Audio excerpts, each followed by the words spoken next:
and welcome into Getting Help from Uncle Sam. You know, Virginia and I have said this all along. When it comes to elections and it comes to putting in people into office, do your homework. Don't just automatically say, well, that guy has a good sounding name, so we're going to try to put him in there. And this is exactly what I did recently, because I live in Elmore County. Right. Recently in Elmore County, we had a vacancy. We had to fill that vacancy, and they had some forums. Go to a forum, because you're going to see the candidates up close and personal, and you're going to be able to hear what they have to say. And more importantly, you can ask them questions directly if you want to. And today our guest is Representative Mike Holmes. And Mike, I did go to the forum, and in the back of my head I took notes, and I said, you know, I like this guy. You were. I hope you voted that way. I know you. Of course, I voted that way. Certainly. In fact, I think I told Thank you you. that. I told you that afterwards too. And because you bring a lot to the table. You have a business background. Yes. But yet you've worked a little bit in politics also. Lately. Yes. I'm working on my third retirement now. Okay. First one was from the corporate business world, agribusiness, about 17 years ago. Wow. Came back to Alabama, home. We'd been all over the nation chasing the brass ring in the corporate business world, and came back home to Alabama for retirement and to work on a lifelong dream of owning and operating my own business. Uh-huh. And we did that and realized it and just met unbelievable success. And by the time I really got to retirement age at 66, I had a suitor that wanted to buy my company, and it was perfect. None of my heirs were really interested in my business. Sure. And they were doing very well on their own, so they didn't need it. So we were able to work out a sale that I worked another couple of years to train a replacement, and that worked out well. So, and then that's when I got involved in politics about 6 or 7 years ago. I'd always been active, conservative, but not in depth. Never run for public office in my life, never dreamed of it, never thought I had any idea that I wanted to run for public office. So, yes, that very late to politics, and I really like one of the things you just said. Getting involved is the first step, and we all need to be involved. That's where I got started, was just grassroots, going to rallies, going to forums, listening to the candidates, and seeing where the strengths and weaknesses and where the needs are, and trying to figure out what you can do. What can we do to change this? And the first step is to get involved.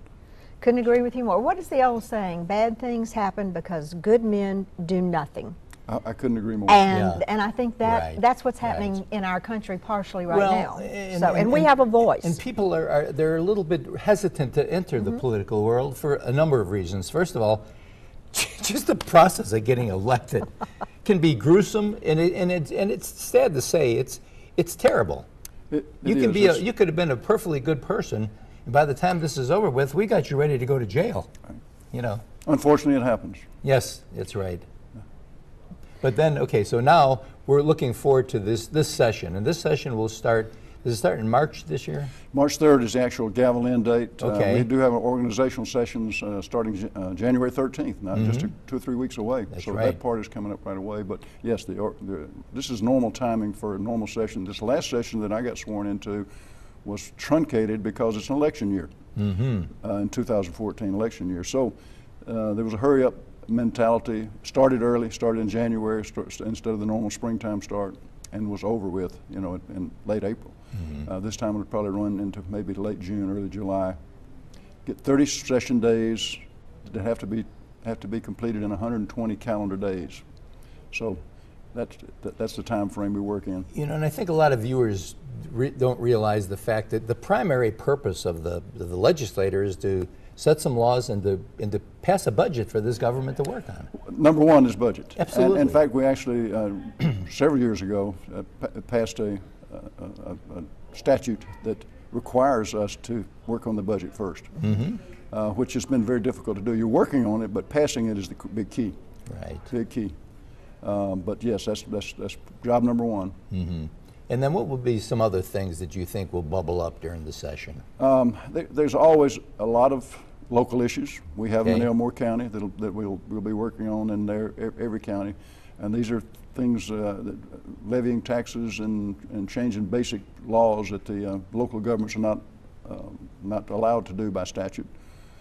So that'll be a lot of the time. Those are usually pretty straightforward and simple. Then there's going to be a lot more controversial issues probably carried over from the last session. There always are. In fact, I was really proud of the fact, one of the things I ran on was let's make it simpler. Let's don't pass so many bills.